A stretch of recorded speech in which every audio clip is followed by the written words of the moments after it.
We are back again in Valencia playing some cash games, and we are starting off at the 1-3 table. Don't you worry, the title is not a lie. We do move up to 2-5 shortly, but for a few hands we are in the mixer at 1-3 once more. For the first major hand of the day, we wake up with King in the big blind. Not a bad little hand to see. The button raises it up to 10, of course. In the big blind we have no other decision but to 3-bet. We're going to make it 4x to 40 euros, and he makes the call. There's no small blind in this hand, which I think will mean he will open even wider and I get the chance to 3-bet him wider as a result of that.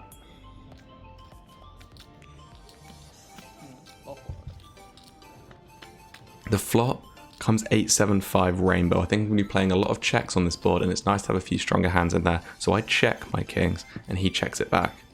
Now the turn brings in the jack of hearts, which also brings in a backdoor flush draw. I bet out for 35 euros and he makes the call.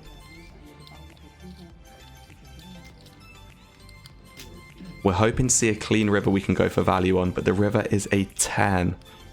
The flush doesn't come in, but it's still a somewhat scary card. However, with the way this guy calls on the turn, I think I still want to go for value on the river, and I decide to block for a sizing of 25 euros. He does not take too long before calling the 25. I show my hand and he mucks. How thin is too thin? That is the question. This was not too thin on this occasion. And these are the spots where if you can manage to get that extra bit of value, it can really help your win rate. A decent reg in the middle position raises it up to 10 euros, and I'm going to be defending Queen 8 offsuit in the big blind. I'm glad I just called that.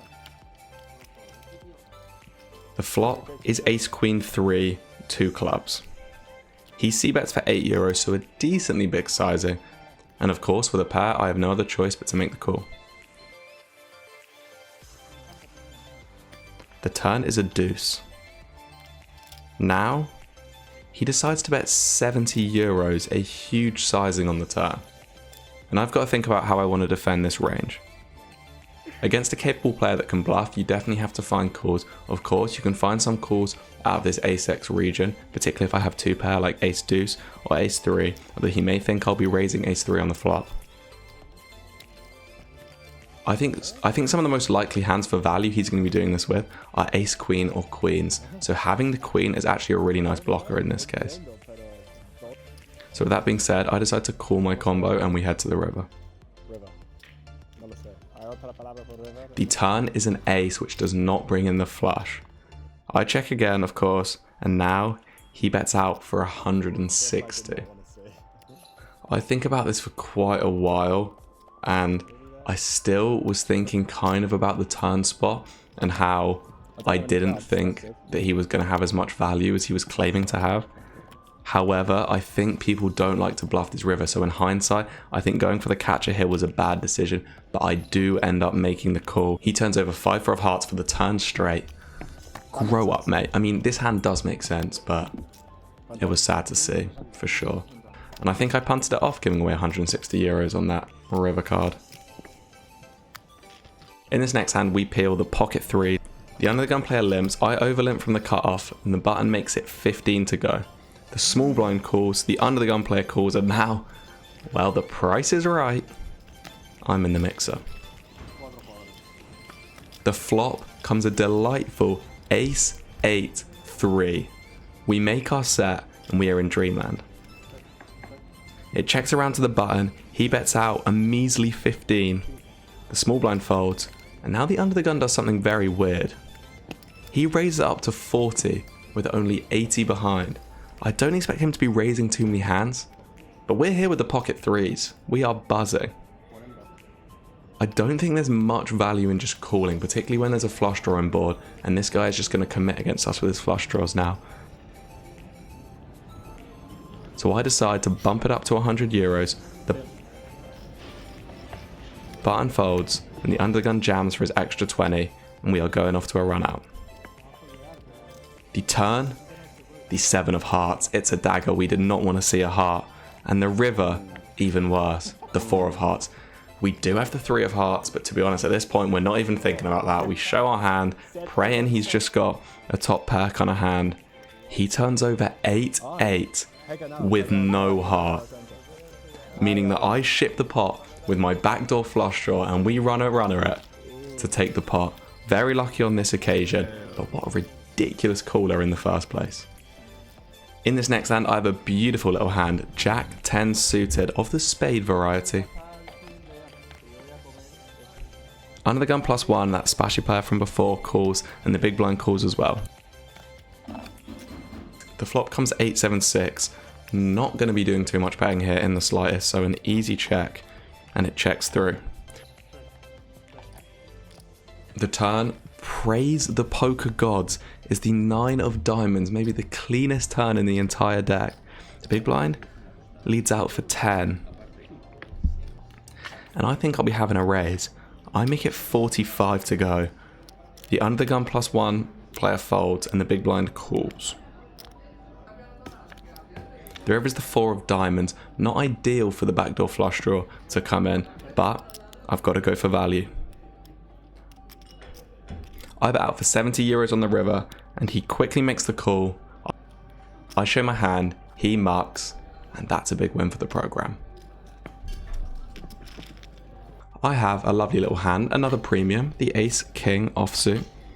Splashy under the gun raises it up and I raise to 40 from the big blind. He has like 180 behind and decides to make the call.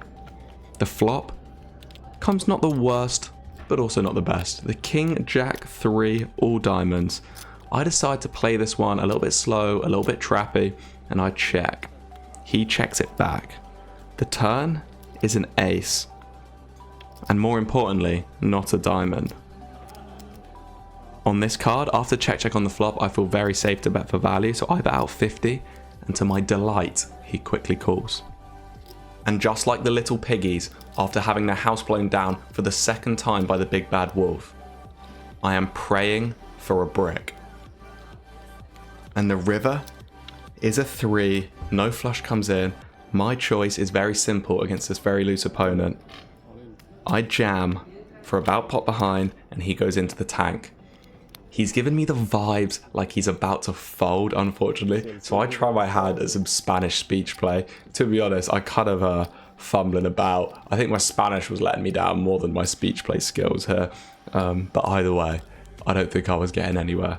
He thinks for a little bit longer and then still unfortunately decides to muck his cards, but a nice pot goes our way. And now, the moment you've all been waiting for, I am switching up the stakes. I have got a seat at the 2-5 table. We have our bankroll in a position where we can go over there. So off we go. We have gone from the minor leagues to, well, still technically the minors, I guess, but a little higher stakes with 2-5. With that being said, Drake, famous rapper, he kept switching from minors to minors, and economically he's doing alright for himself, so it must work for some people.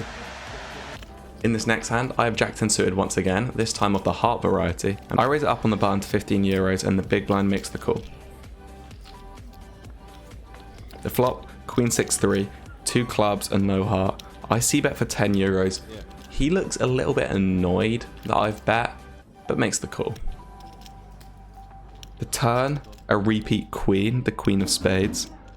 Often I would just give up this spot, but I do think with my flop read and overbet here will be profitable. So just like Roy Keane faced with a Norwegian rival, I go for the aggressive move and I make the overbet. And unfortunately he makes the call once more, so maybe my read was actually terrible.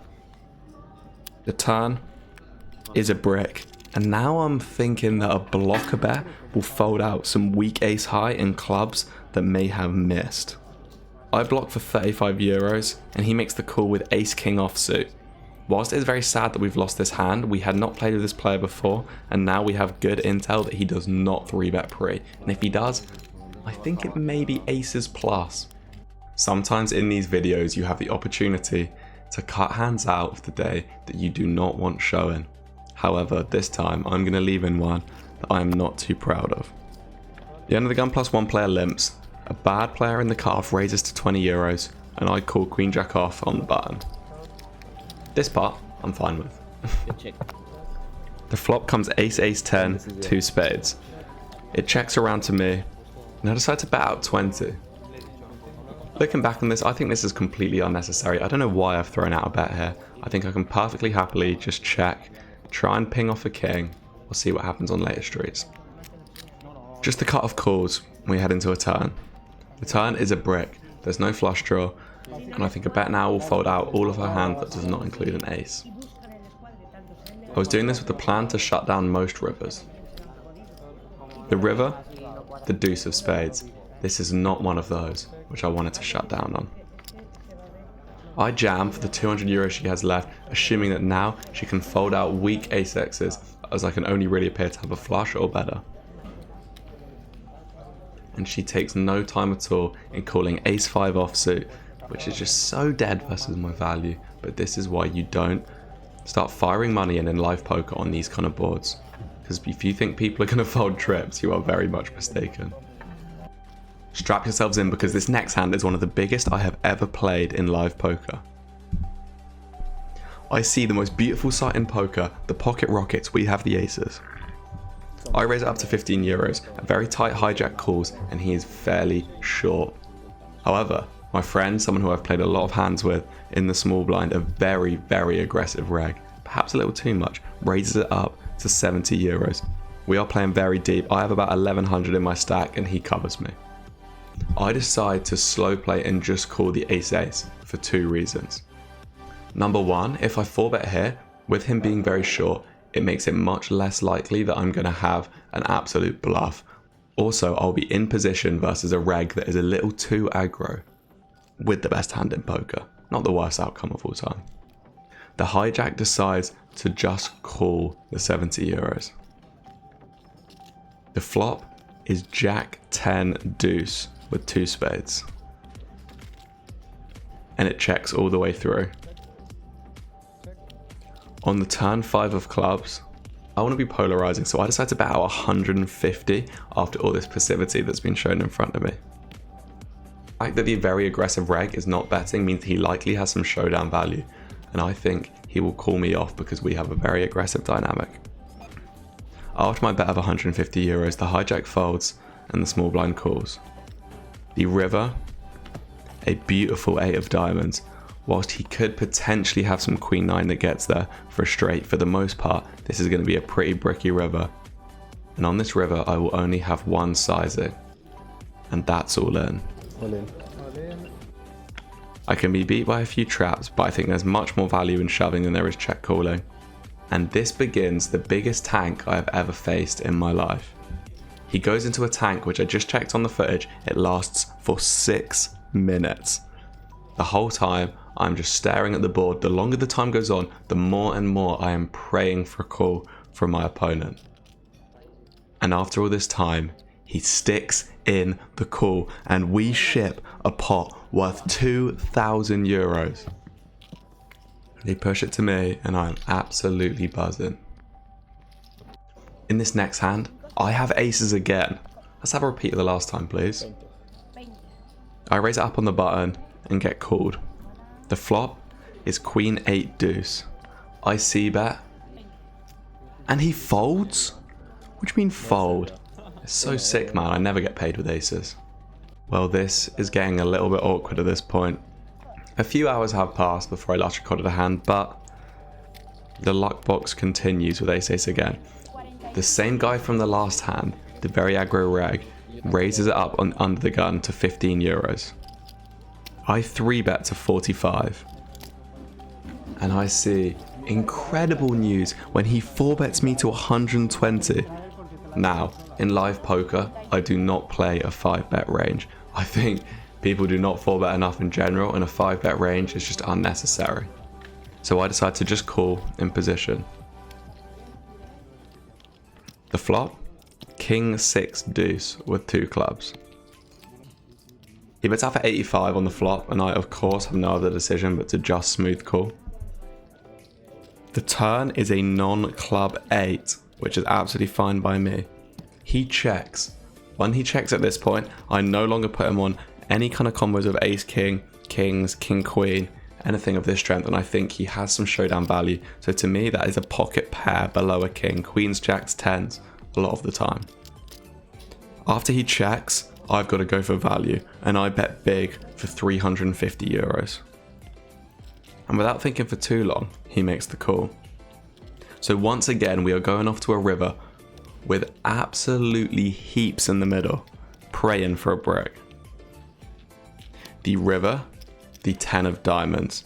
I briefly consider about betting small to induce as I don't think he's too strong, but considering the last hand, maybe a little bit more likely to hero me off after that last hand, and the fact that he still could have some weak king X in his range that I don't think he'll fold after checking back, I go for the jam. This time it takes him less long to think. He thinks for about 30 seconds, puts his cards in the muck, and later tells me that he had Jack in this spot. Otra vez, man. El mismo spot. And in this next hand, you might be sensing a theme in this video, because we are facing the same opponent again. I wake up with 7s in the straddle, and the aggressive reg from the cutoff raises to 30. The flop is Ace Queen 4. He bets 20, and my chips are in the middle before his are. The turn is a brick, and now he goes for an overbet of 120 euros. Normally, I would snap fold my hand, but like I said before, reg is far too aggressive, and I believe he will bluff absolutely everything on the turn here. So I call, and let's put him to the test on the river. The river, he has a long think, and in the end decides to check his king 10, and we ship it. As you're seeing right now, I'm getting aces every hand, I'm running fantastically, but this is no limit hold'em, and the shoe can always be on the other foot. In this next hand, the aggressive reg in the cutoff raises, the small blind calls, and I wake up with king queen of diamonds in the big blind. Now, I could go either way between a call or a raise here, but I decide I have a very strong hand, people are playing loose, I want to bump up the price of poker. I make it 80 euros with my king queen of diamonds. The cutoff calls, the other two players fold. We are battling with this guy once again. The flop is 7-3 deuce with 1 diamond and 2 clubs. I think my c-bet size is going to be a little bit bigger here, so I bet out for 60 euros and he calls. The turn comes a jack of diamonds, an absolutely mandatory barrel. I make a pot size bet for 300 euros. He thinks for a long time and then calls. The river is the jack of clubs. Now, I miss my draw. The dealer has not helped me out, and now I've got a decision to make. Now all my overpairs are still going to want to take a block sizing. I'm going to have some Jack X that can bet small. And then I can also put some flushes into this to protect my range. King Queen of Diamonds is going to be one of the first hands I want to bet, seeing as I have King High, I can fold out his Ace High. And I do think a block size is pretty believable in this spot. I block for 250 euros. He goes into a very long tank and then jams for 1,200 euros his whole stack. I felt so sure he was bluffing. I promise that that is the truth. But I unfortunately have King High, so I lose to his bluffs as well, so I could not call. He later tells me he has Ace 5 of diamonds. So on the one hand, unfortunately he decides to go for the jam as the bluff in that spot where we don't have it. But we have to be thankful that no diamond peeled off on the river, otherwise we would have been stacked. Now this last hand that we play is probably the most ridiculous caller 3 ways that I have ever seen playing any hand of No Limit Hold'em. But before we get to that, I am live streaming on Twitch all throughout WCOOP, so come on and join me there. If you like a bit of online poker as well as live poker, get in there. We are trying to bump up the viewership and we are getting in some big tournaments. So come join, we are live on Twitch right now as you watch this video. In this next hand, we have pocket 4s from the hijack. The under the gun +1 player raises, we're all very deep, so I make the call with my 4s. The cutoff calls, the button calls, and everybody else folds. The flop comes an absolute dream, 954 rainbow. The under the gun +1 player bets out for 30. I have a decision between call and raise, however, I think call is better in this spot. It's rainbow flop, very dry, and we still want to give the player behind us a chance to raise with any 9x they have, with any draws they have, and I think a call is a nice slow play in this spot. The turn is a 6 of clubs, bringing in a flush draw. The early position player continues for 70 euros, Again, I have a decision. Again, I think Just Call is best. And then, to my surprise, the button raises to 200 euros. The EP player makes the call once more. I'm putting him on an overpair 10 times out of 10. The interesting thing is, what does the button player have? I think I'm probably either a long way ahead or a long way behind in this spot. I think he's either going to have sixes, a turn straight that flowed the flop, or he's going to have something like 9x, something like 2 pair, which I'm going to be miles ahead of. So quite happy to just make the call in this spot. Now we are going to a river with over 700 euros in the middle. The river is a jack. It doesn't bring in a flush, which is the good news. The early position player finally slows down and checks. I decide, do I want to bet out for value? And honestly, I'm a little concerned with what's happening behind me on the button, so I decide to check. The button bets out for 250 euros, a pretty small bet related to the size of the pot. The under the gun +1 player thinks for a while and then makes the call. I have him on an overpair 10 times out of 10, so I think that is effectively dead money, meaning that in my mind I have to pay 250 euros to win a pot of over 1,000. I only have to be good 1 in 4 times, or even less than that, in order for this to be a profitable call. I'm a bit concerned about what the button's got. After sticking the call, let's go to a showdown. At the showdown, the button turns over 6-6 for a turned higher set, but even more surprisingly, under the gun turns over pocket jacks. It's set over set over set. It's one of the sickest hands I've ever seen. And we have the 3rd best hand. Let me know if you think I should have played this hand any differently in the comments below. Maybe I should have played it quicker, but I think this is just a cooler. So despite some of my earlier luck, after playing for a few more hours and losing some more small pots as we go, I somehow end this crazy video down 500 euros. In the video down 500 euros, but a pretty crazy start to my 2-5 journey. If you enjoyed this video, please do leave a comment and a like down below and let me know that you enjoyed it. This is one of the craziest live sessions I've ever experienced, and I hope you enjoyed it too. Like and subscribe to the channel, and I'll see you next time.